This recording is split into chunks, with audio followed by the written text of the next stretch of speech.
j'ai entendu cette préoccupation. Et je veux y apporter une réponse. Sur la fiscalité, ce qu'on va faire cette année, c'est qu'avec la décote du crédit d'impôt, dans l'hypothèse où on augmente la CSG de 2%, là on va prendre 1,99 pour pas compliquer, et en tenant compte d'une croissance de la dépense publique gelée dans son point d'indice, de façon à ce qu'elle ne dépasse pas le plafond supérieur du barème, il sera rétrocédé à tous les contribuables, je dis bien à tous les contribuables, c'est-à-dire même ceux dont le quotient familial représente un delta de 12, si on prend pour référentiel le temps de maturation d'une fine de Claire numéro 6, il sera rétrocédé le quart de l'impôt qui devait être perçu sur une moyenne des 5 dernières années. Voilà. C'est exactement ça.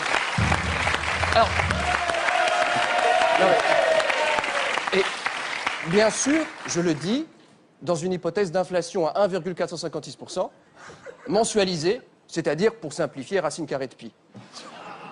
Alors, l'autre qui est moi, mais ça veut dire quoi pour ma retraite? Pour la retraite, c'est pareil. Bon, c'est simple. L'allongement de la durée de cotisation qui va être compensé par un compte pénibilité indexé sur le tiers payant de votre mutuelle, calculé sur un base du prix au détail de la côte de porc ou du radis, selon les saisons. Car je veux aussi tenir compte des difficultés que connaissent nos exportateurs de Pont-l'Évêque.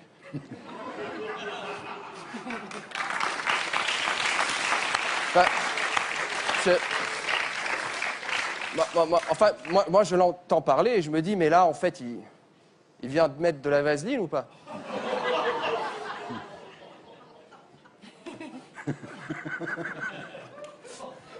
Non, mais je pense que s'il n'y a pas de contestation sociale violente en ce moment, c'est pas parce que les réformes sont bonnes, hein, mais c'est parce que personne ne les comprend.